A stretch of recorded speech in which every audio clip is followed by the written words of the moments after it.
Okay, thank you everybody for joining us. Well, we are at the end of Parsha Sefer Vayikra. This week's Parsha is a double whammy, a double header, right? Behar, Bechukosai, and Bechukosai is the last Parsha in the Sefer Vayikra. So we are chugging along. We are now going through finishing the third book up to the fourth book. Next week, Mirz Hashem, we're going to talk about it, but just throw it out there for you guys as to whet your appetite. Why is it that Parshas Bamidbar always falls out before the holiday of Shavuos? Something to think about, always. And therefore, that's why Behar Bechukosai is together to ensure that Bamidbar falls out the Shabbos before Shavuos. So we sort of connected a little bit. Why is it a double Parsha? Because Bamidbar always falls out before the holiday of Shavuos, always. Right? So therefore, we put Behar Bechukosai. If the way the weeks would have been that there's another Shabbos, so then we'll split it to ensure again that Bamidbar is before the Shabbos for Purim. Look around, check into it. Love to hear some thoughts. Hopefully, we'll talk about that next week. Okay, so this week's parsha, as we said, is Behar Bechukosai. Parshas Behar on page 696, and I apologize if I'm not so energetic. I'm a little tired. Been a lot of traveling. But page 696 starts off like this. Right? Starts off like this. It says, "Vayidaber Hashem Moshe." God spoke to Moses. So that sounds pretty routine, right? Vayidaber Hashem Moshe is probably one of the most famous verses in the Torah. But it doesn't stop there. What does it say? It says, "Behar Sinai Lemor," on Mount Sinai saying. So usually it says, "Vayidaber Hashem Moshe." Daber el bnei Yisrael, speak to the Jewish people, v'amar to them, and tell them, blah blah blah. Right? So it does that. But this time it adds in two words, Behar Sinai Lemor, on Mount Sinai saying, three words really, but it's really the Har Sinai that I want to focus on. Rashi points out, Rashi says, why does the Torah speak about, say that Hashem spoke to Moshe on Har Sinai? No, duh. Right? Where else did he speak to him? Right? He gave the Torah on Har Sinai, and of course he spoke to him afterwards. But all the Torah that was given, all the mitzvahs, he gave to him on Har Sinai. So why does the Torah emphasize and say Behar Sinai on Mount Sinai? So to answer this question, there's a few different answers, but the answer that I want to talk about really is answered with another question. The other question is, there's a very famous Talmudic phrase, right? And it's used a lot of times when you're trying to understand why someone said something or what's. It says the phrase goes like this. In Rashi, it says, "My Inyan Shmita Eitzel Har Sinai." The next verse speaks about, and the next halacha, verse 2 and on, says, "Daber bnei Yisrael v'amar lehem," tell the Jewish people and tell them, right? Ki sevoy al-aretz, when you come to land, it's that I give to you, shafta, and you sat in it, haaretz Shabbos Hashem, the land, v'shafta haaretz Shabbos Hashem, the land has to have a Shabbos, the land has to sit. What is that? Called Shemitah, right? The laws of Shemitah. So it goes into the laws of Shemitah over here. So Rashi famously quotes the Talmud, right, and asks the question, "Ma inyan," right? "Ma inyan Shemitah Eitzel Har Sinai." Ma inyan, what is the connection? The inyan really means to say the topic, right, or the understanding. But what's my Indian Shemitah Eitzel Har Sinai? What is the connection of Shemitah to be next to Har Sinai? Now, what does it mean next to Har Sinai?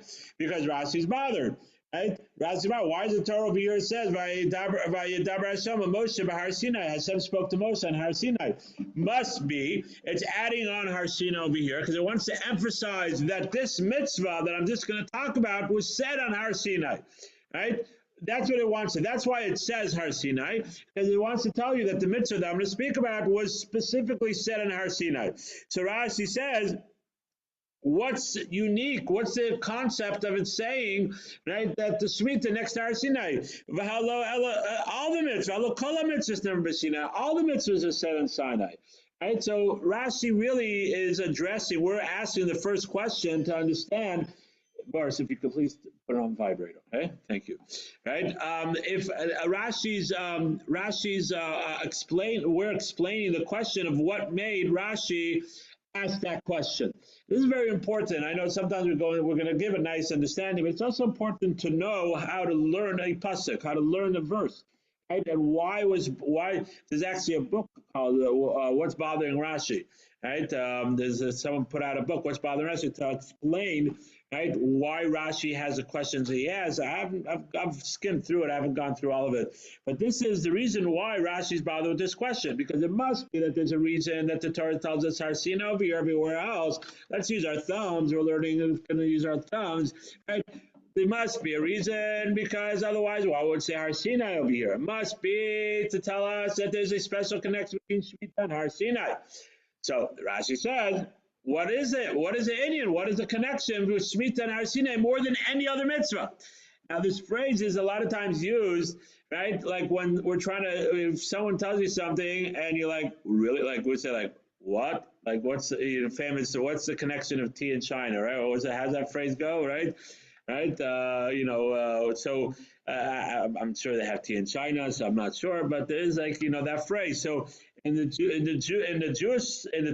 Torah phrase, it goes, is my Indian Shemitah Sinai. It's become a term of like, what are you talking about, right? Like, what's the connection? And so, but now, what is the answer? So Rashi answers something very interesting, and I want to talk about Rashi's answer. Rashi answers, right? Elama Shmita Nemra Kil Chasavitukta Semishinai, just like Shmita. The Torah goes into the details of the mitzvah, right? It's not like with Parshas, we had in Parshas Kadoshim, there's like one, right? The third, right? Don't give, don't. We're going to see later on, right? There's a mitzvah, you're not allowed to take interest, right? Don't take interest. It doesn't go into all the details of the mitzvah. Over here, it goes into the details of a few verses, more than a few verses about this mitzvah. Just like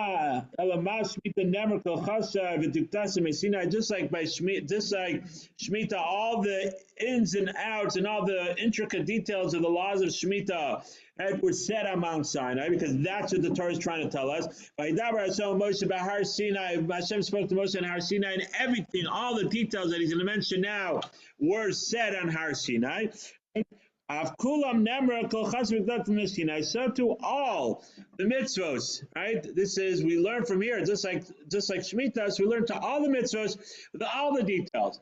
Right? Just because it says or it says you do not cook a goat in its mother's milk, and that's how we learn Basar Machal. We learn the prohibition of milk and meat from. Right? That's exactly how we know it. Right? That's all it says. Right? It doesn't go into the details of it. Right? Of how much and this and that, and if it's cooked, like all the different details of it. Right? So therefore, right, just like it doesn't go into the details over there, right? But over here it goes into details. It's telling us that all the details of the laws of kosher and the laws of the Beis Hamikdash and the laws of business and the laws of damaging, where all the details were also said in Har Sinai. That's, so it's a juxtaposition telling us that over here, since the Torah tells us Har Sinai, and over here goes into details, so to all the mitzvahs were said by Har Sinai. So there's two things that we have to analyze over here. There's a lot of things, but two things that I want to analyze over here. Number one, why did the Torah pick the laws of Shemitah? Like, it could have picked any law, right? Or that's what he picked. I don't know, but Hashem had a big hat with all the different mitzvahs, and he's like, okay, which mitzvah? I'm going to go into the details. I'm going to use that as, like, the reference. Shemitah. Okay, that's a cool mitzvah. Let's do that.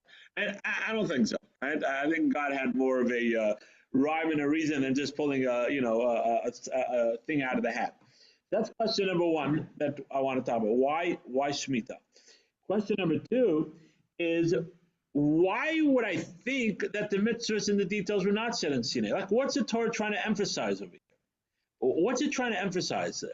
If there's mitzvahs, so we know there's an oral law, right? Once you believe in the oral law, right? So the oral law, of course, it was said to Moshe. Like, it's not such a strong question, but I want to emphasize a little bit. I'm gonna talk a little bit about that idea, right? Of why does the Torah feel like it needs to emphasize? Sorry, right? Why does the Torah feel like it needs to emphasize?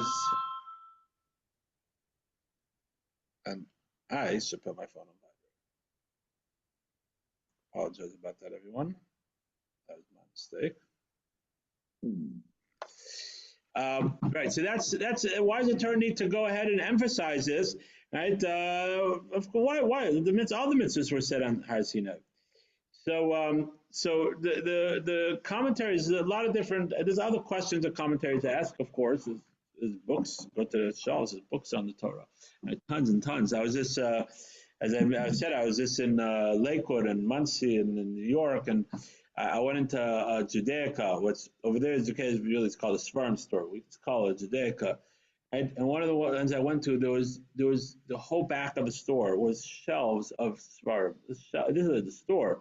You go into the yeshivot there, and there's tons and tons of sperm. It's just mind-boggling, right? It's unbelievable. There's tons and tons of what to learn, right? So the commentaries explain that what's unique about Shemitah. Shemitah, right, is, and we're going to, this sort of leads into the next thing that I want to talk about a little bit. I want to talk about Shemitah. What is Shemitah? Right? Shemitah is, the halacha of Shemitah is a sabbatical year, right? The Torah tells us 6 days, 6 years you shall work, right? You shall plow your field, right? And you should gather it. And the 7th year, right? Shabbos Hashem, it's a Shabbos for Hashem. So we see that there's a correlation between the 6 days. There's also, the Torah tells us, 6 days you shall work. Shabbos Hashem. The 7th day is the Shabbos Hashem. We again 6 years you shall work, and the 7th day is Shabbos. Then there's 7 times 7, 7 years of 7 years, and then the 50th year is Yovel. And Yovel is an extra, the year after Shemitah. Right, it's the year after. It's 49. 7 times 7 is 49, and then there's another year of Yovel where you can't do anything, and there's more laws. The properties go back and things like that. And I'm not going into all the details of it. A slave, a Jewish slave that decided to get his ear pierced, right, by his master and be a slave for more than the amount of years that he needed to be a slave, he's automatically freed on Yovel. Doesn't make a difference, right? So there's a lot of Yovel there's a lot of rules and halachas, but one of those things again is that you can't work the field. So for 2 years you can't work the field in a row. Right, so we see that Shemitah is a sort of a it's just an expansion of Shabbos, right, to a certain degree, and the Torah calls it Shabbos Sabbashan. It's a Shabbos of Shabbos, like it's a big Shabbos. What's the idea? The idea of Shemitah is, right, to a certain degree, is emunah, is faith, is realizing that my work that I'm doing has a purpose. And what's that purpose? That purpose is not to have $1 million or to have $1 billion, right? To be on some fancy, plane and to have a whole floor on, the 100th floor of some new fancy building. Bless you, right? That's not the purpose. The purpose of work is in order to be able to serve Hashem better. That's the purpose of work. You work to be able to give tzedakah. You work to be able to provide for your family, and that you be able to, come to a class at night and learn, or during the day, or wherever you're able to, right? To be able to do the mitzvos, to be able to, we work in order to provide for ourselves and to be able to do mitzvos with that. That's the purpose of work.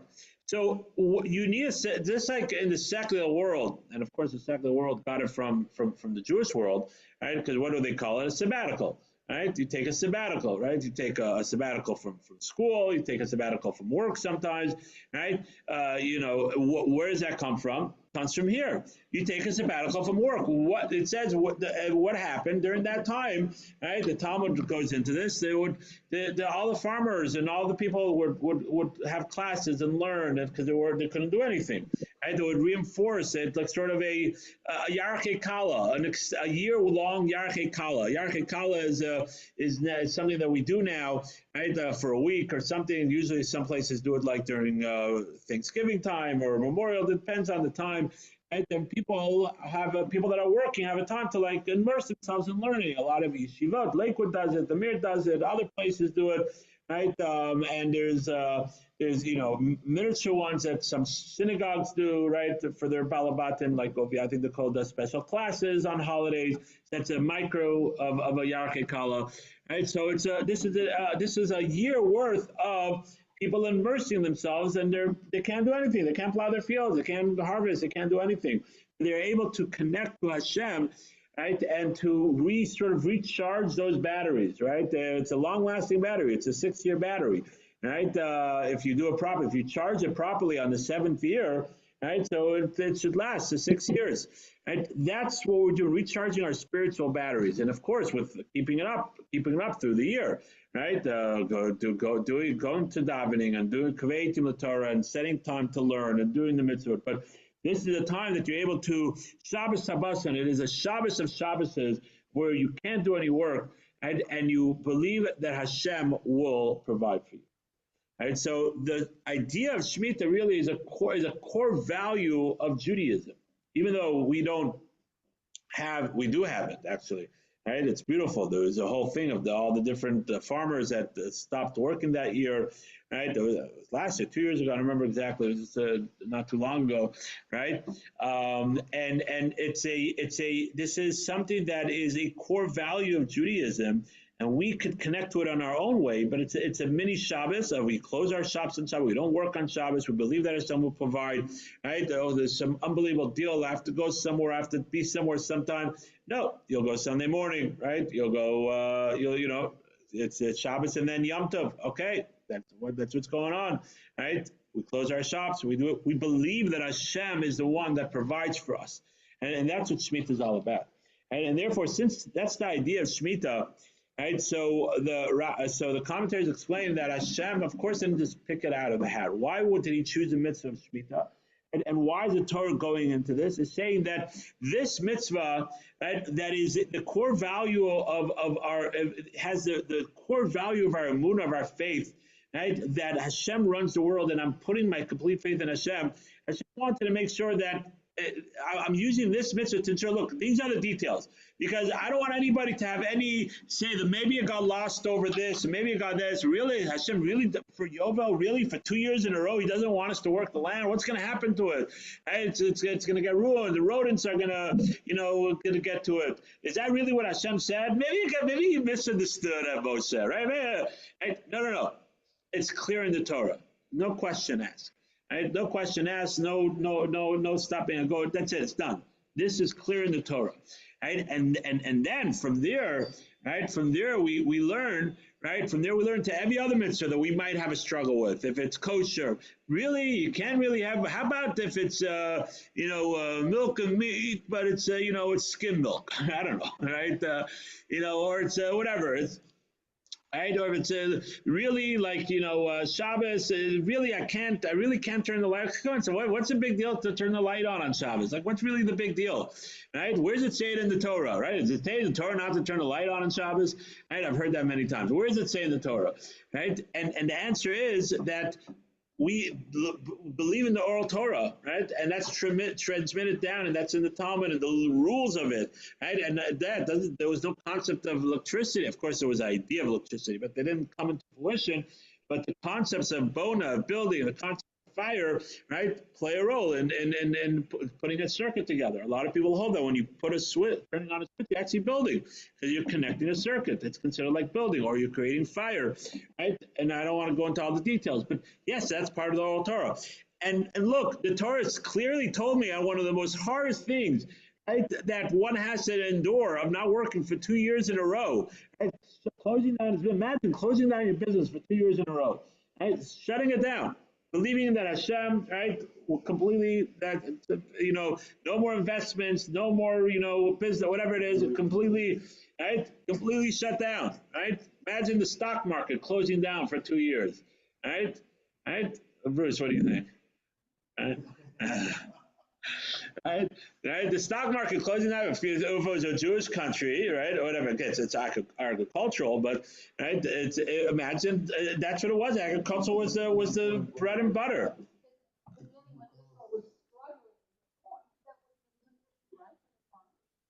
Where and now? Yeah, I mean it's always, but that's life. That's if the from farmers shut down because they believe that Hashem is the one that provides. Right? That's exactly the point. We believe that Hashem is the one that provides. That's the core value that Shemitah represents. Right? It's the core value that Shemitah represents, that you believe that it's not my effort and it's not my intuition, it's not my thinking that, oh, I'm going to be able to. I have to do my effort. I, of course, have to learn the product and have to learn it. And yes, but derech hateva, the laws of nature, this is how it should go. But if Hashem tells me otherwise, I do what Hashem tells me to do. Right? Even though the laws of nature make sense that I should have my business open on Shabbos because it's an extra day, it's whatever my business is, right? But Hashem says not to. Right? So Hashem is the one that provides. So if you believe that Hashem is the one that provides, so then it's like you get your paycheck from your boss every day, and your boss tells you not to work a certain day. He said, "Don't worry, I'll take care of you." Right? If I don't work, I'm going to get deducted from my pay. I said, I'll take care of you, right? So your boss is the one that's paying you, so you're going to trust him, right? He said, I'll take care of you. He said, don't worry about it, you won't get docked, right? So you'll take off that day, right? Because your boss told you that. That's how we have to believe. Now, of course, it's a high level of emunah, of faith, but that's what we have to build ourselves. So Shabbos is on a smaller level. Every week we exercise that, and we exercise an emunah, and then we have Shemitah. We have Shemitah once every 7 years, and then once every 49 years, 50th year, it's 2 years in a row because you're building your emunah, you're building your faith. So when Hashem is telling us, no, I'm telling you that this is Har Sinai. Of course, I know it's hard, right? And from this very difficult, almost going against our nature kind of thing, we learn to every other mitzvah that each one of us might have different struggles. Some people have a struggle with this, and some people have a struggle with that, and some people might say, really, is this really what Hashem wants me to do? It's better if I do this, and we start making all our calculations. I really know that's not what Hashem said. It's from Sinai. It's all from Sinai. That's what the Torah is teaching us. That is a tremendous, tremendous lesson, and a tremendous thing that we should exercise. Right, that we should try to exercise in ourselves on a daily basis of building this emunah, building this faith that Hashem is the one that provides for us. And again, as we spoke about other times, we spoke about tzedakah, we spoke about other things. Right? This all ties into it when we strengthen our faith in that, and when we realize that it's all from Hashem. That's what tzedakah is about. You give a tenth of your profits. Right, a tenth of your profits go to tzedakah because you realize that that's all from Hashem. Right? Really? A tenth of my profit? How can I?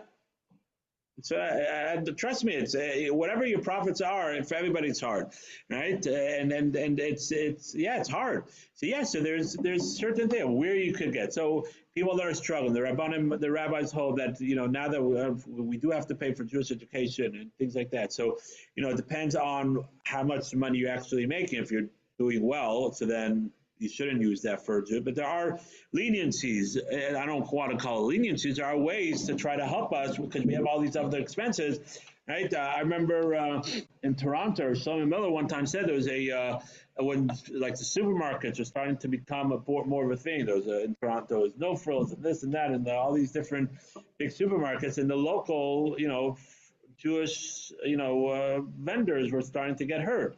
They can't compete. I remember there was a guy. He had a fruit and vegetable store, right? Who has a fruit and vegetable store anymore, right? It's like, right? It's like, ooh, what? You don't have fruit and vegetable stores anymore. Remember, they used to be a thing, a fruit and vegetable store, right? So I remember Shlomo Miller, Paskin, right? He said, if you reason why you're going to the non-Jewish stores to these because it's cheaper.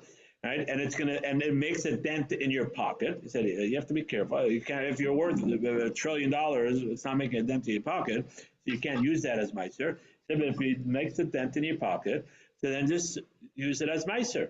Use your meiser money, because otherwise this guy's going to go out of business, and you're going to have to provide Tomches Shabbos. You're going to have to provide him money anyways, right? So he said you could use your meiser. You could make the difference of and no frills. Let's just say, right? It's pepper is $2.50, right? Back then it was cheaper, right? But let's say remember when it was like with 99 cents, right? Pepper was like 99 cents, right? And in this Jewish store it's 125. So make a calculation, 25 cents, 26 cents you could use, and then you add it up. It adds up, you look at your bill, right? So of course there's ways, there's ways if it's really hurting your bottom, if it's hurting your bottom line and for a lot of us, it does hurt our bottom line with some of these things. And I am not rendering any halacha right now. I'm being very clear. If anybody has any specific questions, they should ask their local Orthodox rabbi, right? A competent that knows halacha, right? Rabbi with their own personal question. But I'm just being an example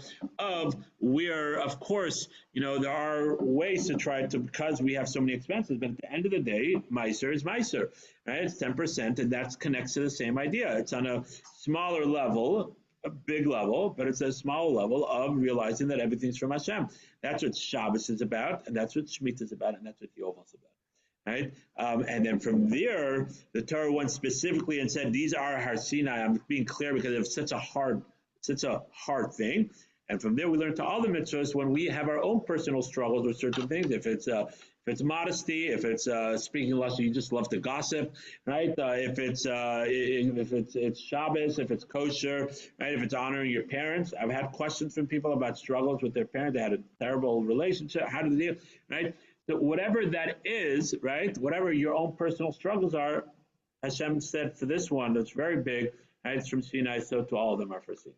And that's why that answers that question. Go ahead. I don't know that from here that we just only observe here. I mean, we have farmers all over. Because the verse says, like the very good question. It says, verse 2 says, verse 2, right? It says, Dabar b'nei Yisrael v'amarta lehem ki savayu el haaretz, when you come to the land, and Hashani nosin lechem v'shafta haaretz Shabbos Hashem. When you come into the land, and then that land, v'shafta haaretz, the land that you just came into, should rest. Right, so only the land that Hashem gave us, that we were inherent, that He gave us as a Yerusha, right, that we were coming into, has the laws of Shemitah. Excellent question. Right, that's how we know, right, that it's only in Eretz Yisrael, and actually all agricultural laws are only in Eretz Yisrael, like Truma and Meiser and Arla and other things are only in Eretz Yisrael.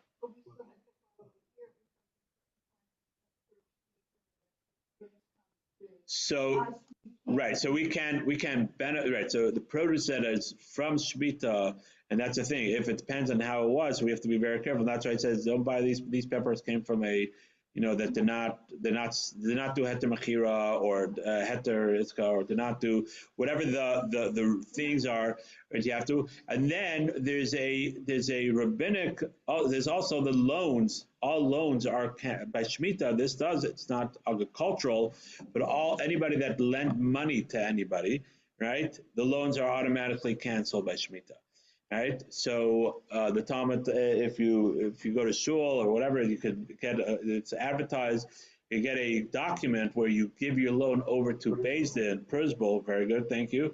Right, you give your over to Beis Din, and then Beis Din owns it. And that Hillel, the Talmud speaks about it. Hillel realized that people are stopping to lend close to Shemitah or around because people just push it off until Shemitah, and then I'm done. Right? So he created this concept of a prisma where it makes the loan now Beis Din's loan, right? And again, I'm not going, it's a very complicated halachic thing, but that's sort of the main concept, right? So there is a concept of Shemitah also, Shemitah's Ksafim, it's called the Shemitah of money, right? Where all loans are canceled also. And no, only between Jews. So you could start So you're saying Shemitah. yeah. So that could be, but there's a problem. You're not allowed to sell you really not allowed to sell property in Eretz Yisrael to a non-Jew. That's a different issue, right? Is it right? They speak about this, and that's some people they for this Shemitah year. There's a lot of this gets into a lot of different very difficult situations, right? Halachic things, and some people hold this way, some people hold that way, and how and then also, it's only in halachic Eretz Yisrael. There's certain parts of the south, some parts of south of Eretz Yisrael are actually not halachic parts of Eretz Yisrael, right?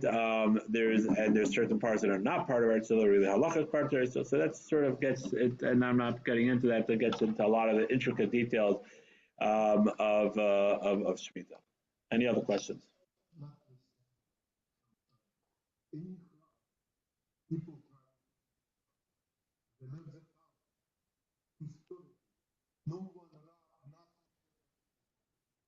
Right.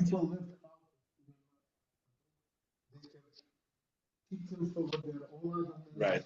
no, nothing, not Very but good. I go to Jerusalem 2 weeks and come back to back. Right. That's part of. That's very good. That's part. Very, right. No robbers, no nothing. Right. 100%. That's again. That's emunah and faith in Hashem. Okay. Any other questions or comments? Okay. So let's move on. So coming along, continuing along these lines, right? If you turn to verse. What verse am I looking at? Yud Aleph. No. Second. Hey. Yeah. Chav Hey Chav, page 700. So it goes through the laws, it goes in through Yovel, and as I explained, and then a very interesting verse. It says, "V'chi somru," and if you say, it's like Hashem right here in the That's a verse is really addressing our concerns. V'chi somru, and if you say, "Manocha b'shana shvius," what am I going to eat on the 7th year? Hein lo naziv lo nesaf es v'yoseinu. What am I going to eat? Right? Behold, we not sow, we not gather, we didn't do anything to our field. Right? What are we going to eat? And then, of course, on the Yovel, right, when it's 3 year, what are we going to eat? So says Hashem, he guarantees it's Ritzivisi, and I will command. Right? I will command. Art school has different words. As for Tzivisi, I'll command, is Bechasi, my blessing, Lachem to you, Bashana Asis is on the 6th year. V'ases Atvua Shaloshanim, and the Tvua will produce 3 times fold.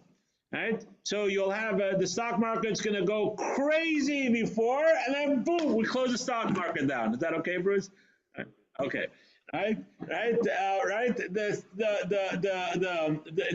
It's going to have such a great, right? Such a great produce. It's going to be 3 times fold. Right, and that you'll preserve it, and you'll be able to eat for 3 years. So again, first of all, the point over here is I want to bring out 2 points. Number one, right, the Torah doesn't think Hashem, and through the Torah, understands that we're humans and that we have an evil inclination and we have a Yetzer Hara and we are struggling. Right? And Hashem goes ahead and doesn't say disbelief. No, I'll address your issues. Right? I will address the issues. What are we going to do? These are concerned. Hashem answers. He says, I'm giving my blessing. Now you have to believe in me that it's going to happen. Right? I'm going to give my blessing.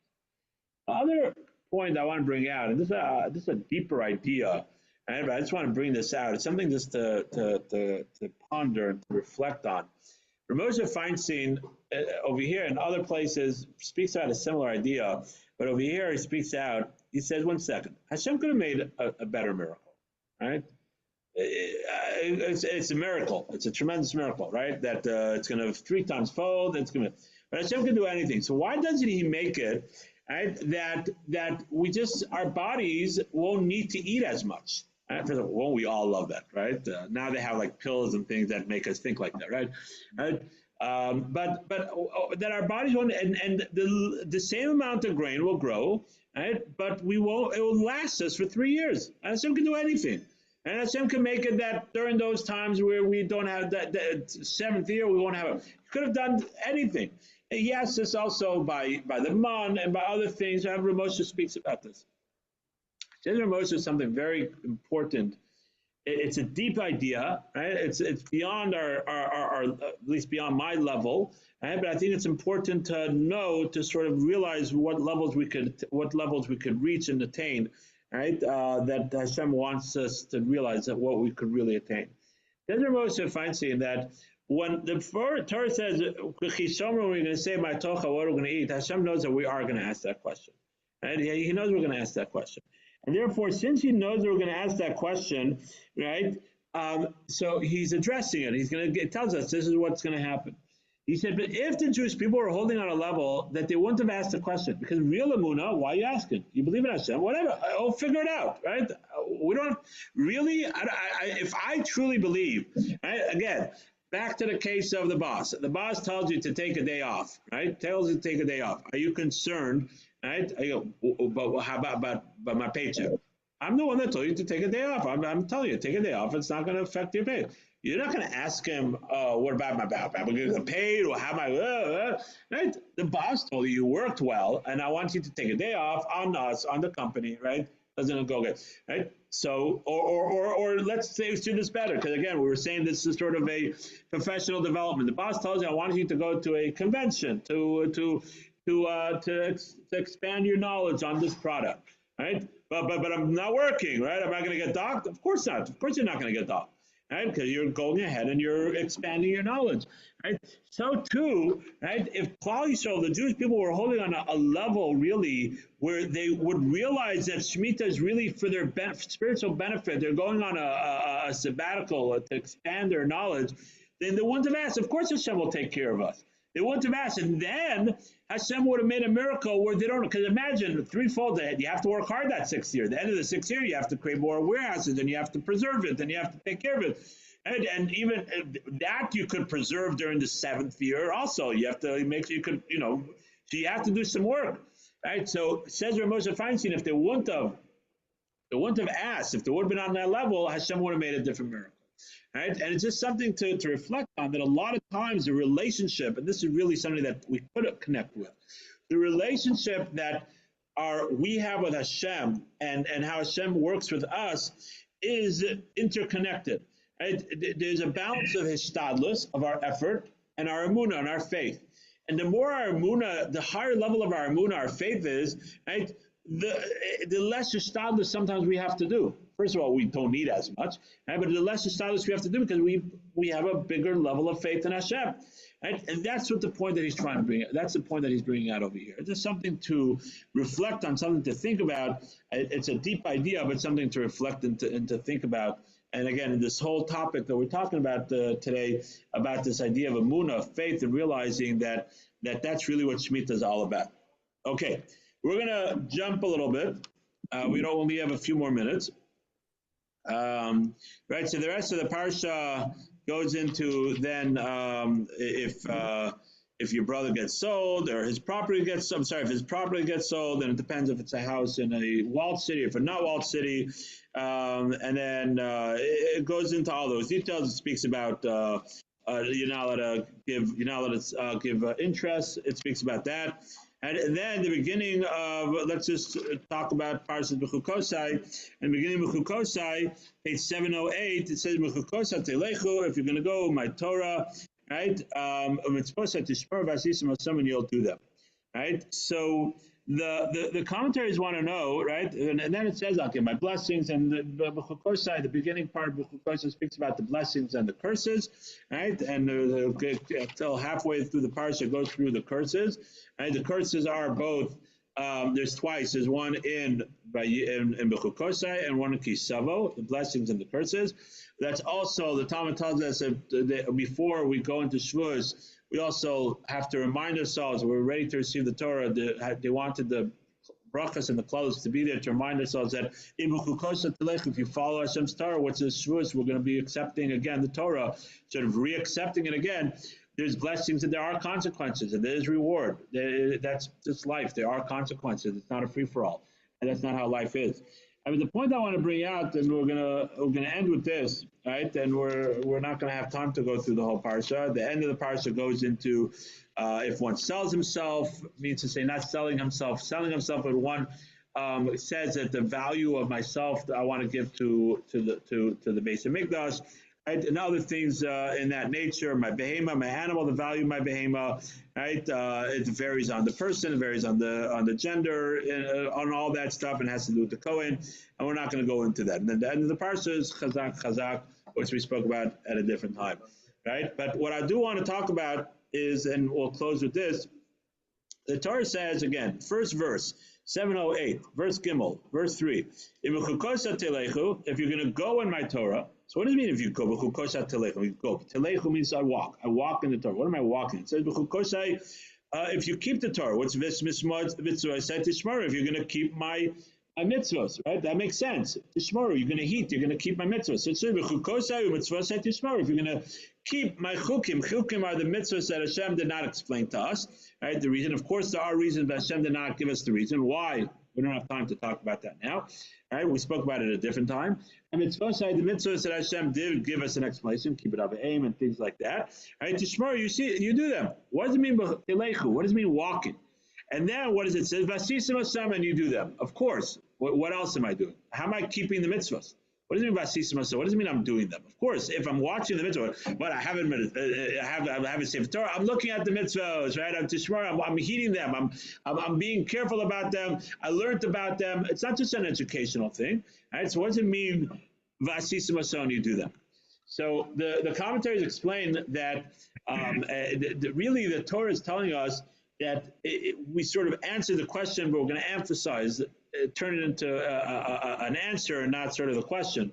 Yes, mitzvos and living the Torah lifestyle is not just it's not just to heat them and to ensure the tradition and to ensure that we have Hebrew school and we just no, it's telechu, right? You got to live it, you got to walk it wherever you go. If you're on a plane, if you're in Jasper, Arkansas, right, or if you're in your office, if you're wherever you are, telechu, wherever you are, right? If you're in the mall, right, wherever you are, telechu, the mitzvahs, chukim, and that's chukim. That's why he uses the chukim. The mitzvahs have something not explained to us, right? The reason, even though there are reasons, yes, sometimes we're in place and things like that. Really, we're in a society. Well, what's wrong with this society? We might not understand. We might not wholly understand.